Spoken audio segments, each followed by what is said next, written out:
Il semble, sauf Céline, un mot à dire, qu'il soit temps pour nous d'accueillir, Monsieur le Ministre, si vous pouvez nous rejoindre sur scène. Nous sommes très honorés de vous accueillir. Nous vous remercions beaucoup.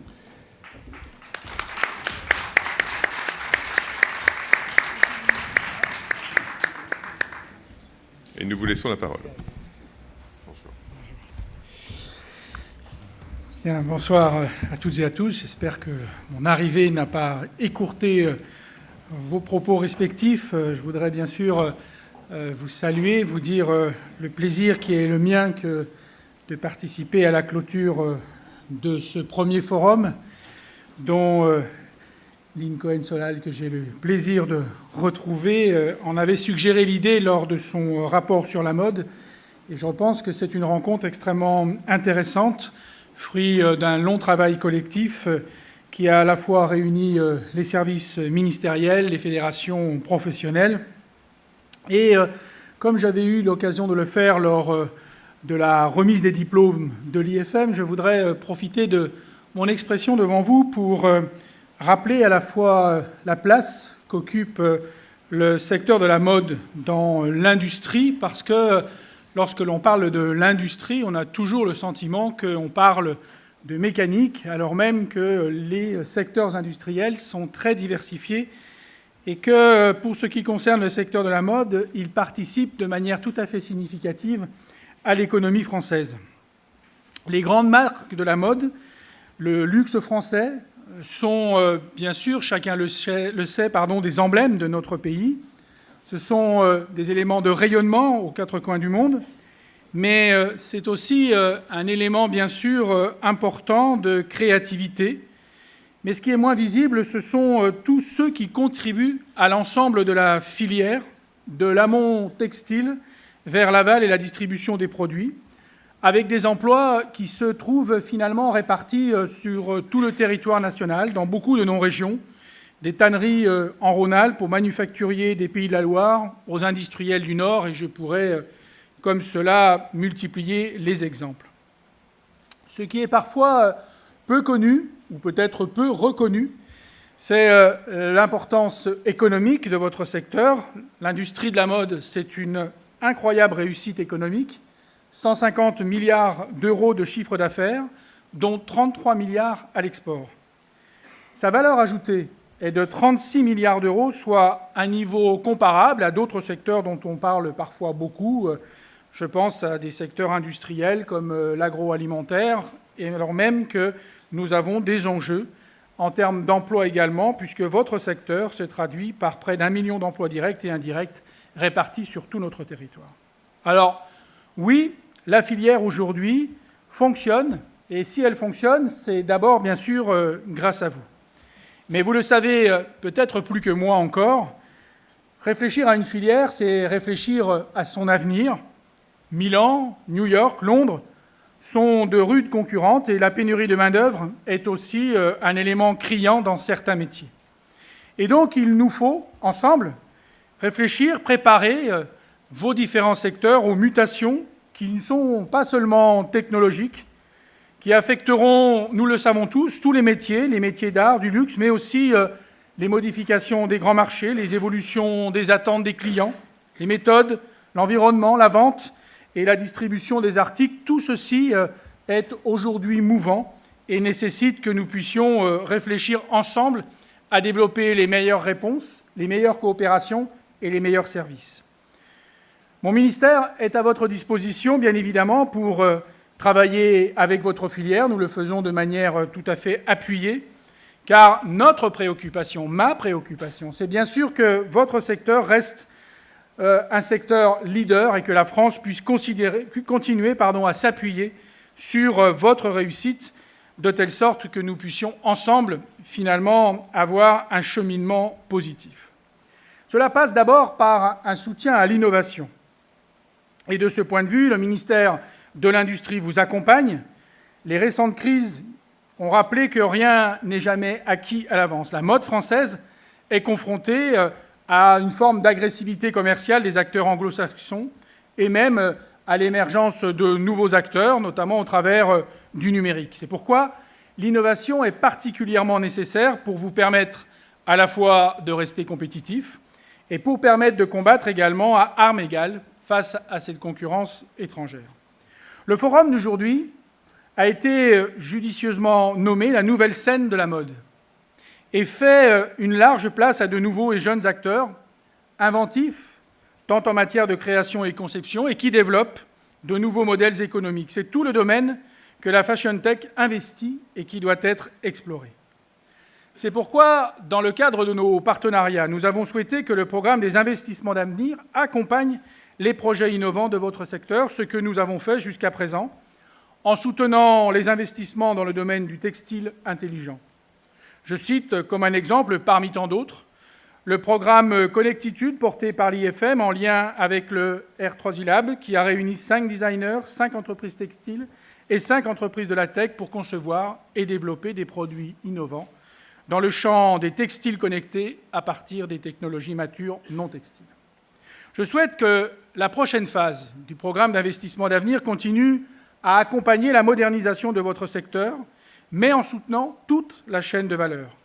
L'investissement dans les textiles innovants, mais également la construction d'usines du futur, l'impression 3D ou la création de Fab Labs. Après ce soutien à l'innovation, il y a bien évidemment la nécessité du financement. Le gouvernement est soucieux de vous aider à financer vos projets qui ont, c'est le moins que l'on puisse dire, parfois des difficultés à être appréhendés par les financeurs classiques.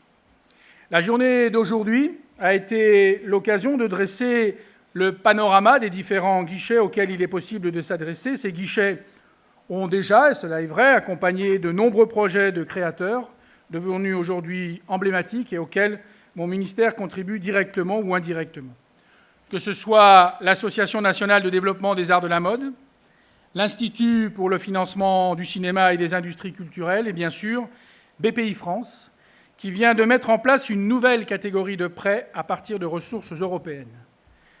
Le ministère veillera de manière permanente à ce que les critères et les conditions régissant ces accompagnements financiers sur ressources publiques tiennent compte au plus près des réalités et spécificités de votre filière.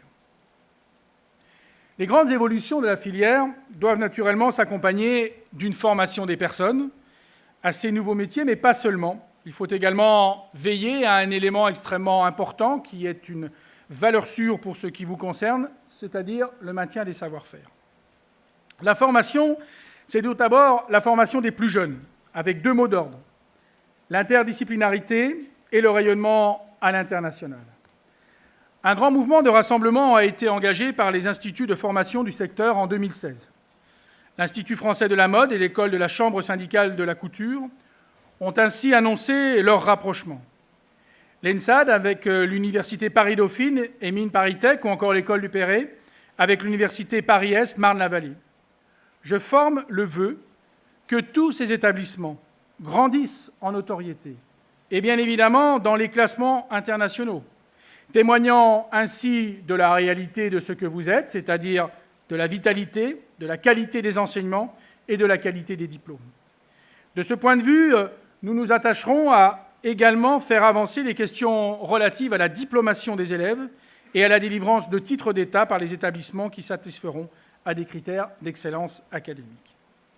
Formation initiale, mais la formation continue constitue aussi un des enjeux majeurs. Les fabricants du secteur doivent pouvoir compter sur des savoir-faire très particuliers qu'il convient de préserver.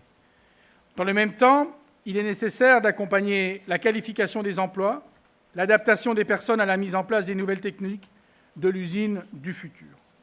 Je souhaite, à cet égard, saluer le programme transfert mis en place par les professionnels de la mode du Grand Ouest, Pôle emploi et la DGE, et qui permet de former des demandeurs d'emploi à des métiers en tension.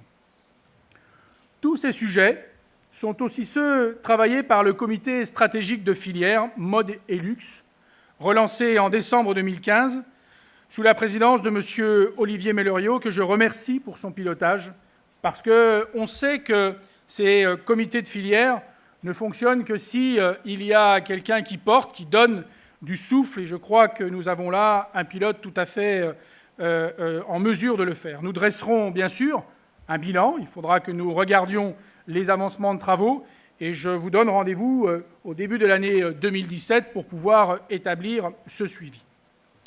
Je souhaiterais, mesdames, messieurs, terminer mon propos en remerciant bien sûr ceux par qui nous devons à la fois cette journée et également, si j'ai bien entendu les propos qui m'ont été prononcés avant que je n'arrive jusqu'à vous, la réussite de cette journée. D'abord, bien sûr, les services du ministère de la Culture et de la Communication, ceux du ministère dont j'ai la responsabilité, en particulier la Direction générale des entreprises.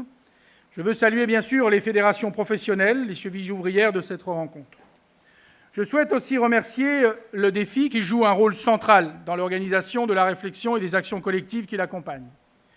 Un grand merci à Lynn Cohen-Solal qui, il y a plus d'1 an, avait suggéré cette belle idée. Elle est aujourd'hui concrétisée. Elle est aujourd'hui, me semble-t-il, un succès, cela a été dit. Elle est surtout une belle manière que de parler, bien sûr, à la fois des enjeux de la mode, des métiers de la mode, du secteur de la mode, de la filière de la mode. Et elle participe ainsi d'une ambition qui nous est commune, qui est celle de faire fructifier ce que sont les atouts de la France. Et nous avons ici un formidable exemplaire des atouts de la France. Enfin, je veux féliciter, bien sûr, tous ceux qui ont contribué, au travers des personnes que je viens de mentionner, à faire réussir cette première édition. Je vous le disais au début de mon propos, l'industrie se mobilise derrière vous, derrière les professionnels de la mode, derrière cette filière. Elle se mobilise comme elle se mobilise derrière d'autres secteurs industriels, parce que nous avons la conviction qu'il y a des étapes à franchir, parce que nous avons la conviction qu'il y a un avenir pour cette filière, parce que nous avons la conviction aussi qu'il y a des étapes que nous devons franchir ensemble. Je vous réitère ici mes remerciements et en même temps la disponibilité de mes services pour faire que vous puissiez continuer à avoir des journées comme celle-ci qui vous rassemblent, qui vous permettent de travailler.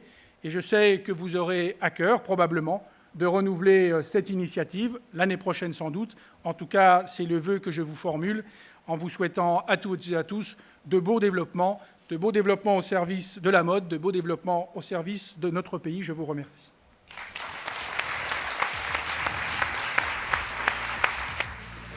Merci beaucoup, Monsieur le Ministre. Merci beaucoup à tous. Merci beaucoup à tous les intervenants.